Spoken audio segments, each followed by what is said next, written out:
지금 한동훈 전 국민의힘 대표가 국회에서 그 자신의 제명 결정과 관련해서 입장을 발표할 것 같습니다. 현장 연결해서 오늘 들어보겠습니다. 저는 제명당했습니다.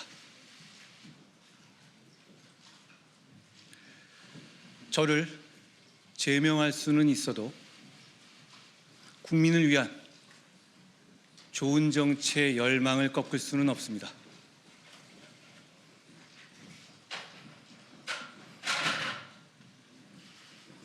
당원 동지 여러분, 그리고 국민 여러분, 우리가 이 당과 보수의 주인입니다. 절대 포기하지 마십시오.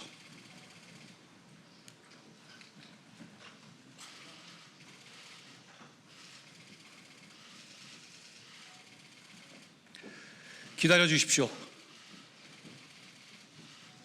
저는 반드시 돌아옵니다.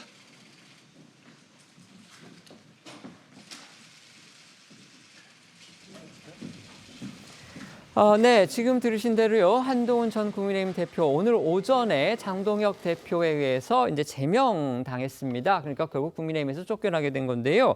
관련해서 원래는 2시부터 한다고 했는데 지금 조금 일찍 와서 저렇게 기자회견을 가졌습니다. 일단 뭐 짧게 얘기를 했습니다.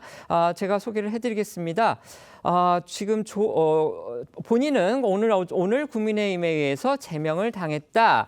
하지만 좋은 정치에 대한 열망은 뭐 계속된다. 그다음에 당원 국민에 대해서 말한다. 우리가 당과 보수의 주인이다. 절대 포기하지 말라.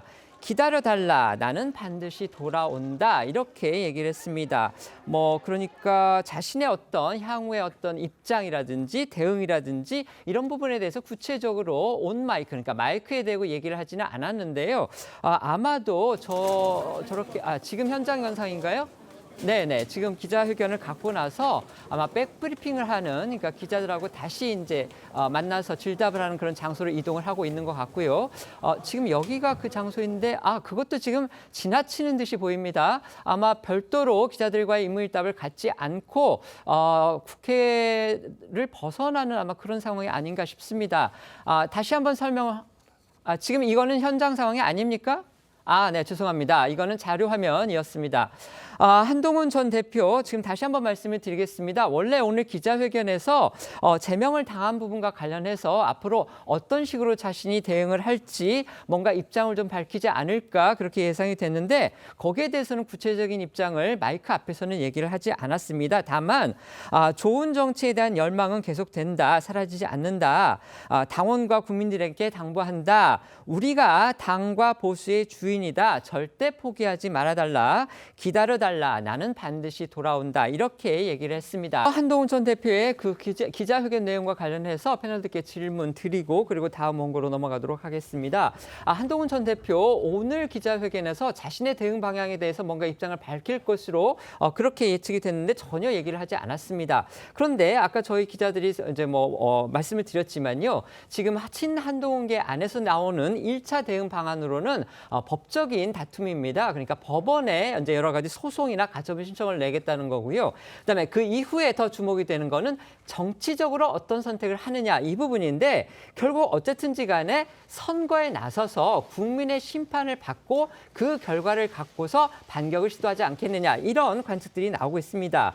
가령 예를 들어서 개혁신당의 이준석 대표 같은 경우는요. 이게 충고라고 하실지는 모르겠습니다만 한종훈 전 대표에 대해서 서울시장으로 무소속 출마를 해봐라. 그게 본인의 변수를 키울 선택이 될 수 있을 거다. 이렇게 얘기를 했습니다. 이준석 대표의 의견이 다 맞을 수는 없겠습니다만은 어쨌든 간에 한동훈 전 대표한테 서울시장 선거에 무소속으로 나가는 방안을 제안을 했다는 게 눈길을 끌고요. 아까 저희 기자들도 소개를 해드렸지만 지금 한동훈 이렇게 내부에서라든지 그다음에 국민의힘 안팎에서는 보수의 심장부라고 할 수 있는 그 대구에 가서 자신의 신임을 묻는 가령 국회의원 선거에 나가서 그러니까 재보궐선거가 있을 가능성에 대비해서 그쪽에서 보궐선거에 나가서 보수 유권자층의 어떤 지지를 확인하는 그런 방안도 지금 거론이 되고 있다고 하는데요. 어떻게 생각하십니까? 오늘 그 입장을 한동훈 전 대표가 제대로 밝히지 못한 이유는 아직 입장 정리가 안 된 걸로 보이고요.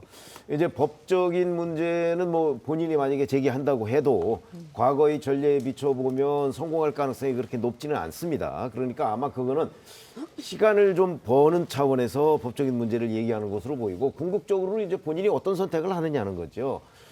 근데 뭐 신당 창당을 안 한다고 이제 친한계에서 계속 얘기가 나오고 있으니까 그렇다면 이제 본인이 출마를 하느냐 안 하느냐는 문제.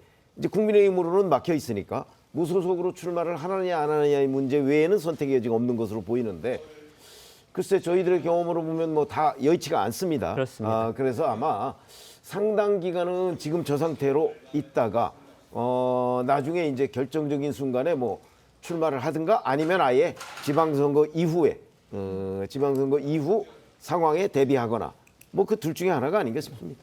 뭐 뒤늦은 얘기기는 하겠지만요. 그래서 친한계 내부라든지 국민의힘 안팎에서는 지난 총선 때 비대위원장으로 총선을 치렀던 한동훈 전 대표 당시에 어떻게 해서든 국회의원이 됐어야 하는 거 아니냐. 본인이 자진해서 그 비례대표나 이런 걸 다 하지 않겠다고 했었는데 그게 뒤돌아놓고 보니까 상당히 큰 실책이 아니었나. 지금 이런 얘기도 나오고 있다고 합니다. 네, 말씀해 주십시오. 한동훈 전 대표 앞에는 그 선택지가 많지는 않은 것 같습니다. 뭐 가처분 신청을 생각해 볼 수는 있겠지만 뭐 법적 조치를 한다라고 해서 근본적으로 이 제명 처분을 사실상 돌이키기는 어려운 상황이라고 한다면 오히려 가처분이나 이런 것을 신청하지 않는 것이 더 낫다라는 판단도 할 수 있겠다라는 생각 듭니다.